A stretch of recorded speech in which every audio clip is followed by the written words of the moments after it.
It paints a dire picture of the gaps that First Nations women fall through. Poor living conditions, financial instability and limited access to basic services, creating a hostile environment.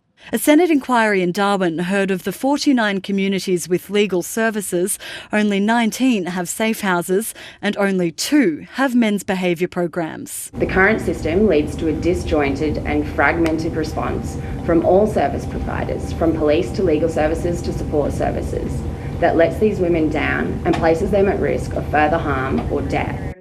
When issues do make it to court, a lack of interpreters and resources lead to delays and the subsequent release of perpetrators on bail. The delay in outcomes means that the ultimate response of the criminal justice system, sentencing guilty people, is likewise delayed. And inevitably, so too is the protective function of the criminal law. On top of that, there's a distrust of services like police and territory families.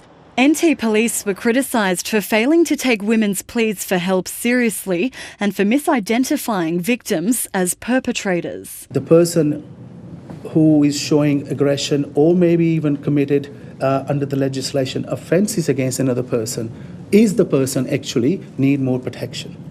Those are the aspects are now part of our training. The NT has complex issues, but witnesses say the solutions can be simple. Almost everyone called for needs-based funding. It's a call that advocates have been making for a long time, but now they hope it's not falling on deaf ears. We're all committed to coming up with some positive recommendations that will make a difference.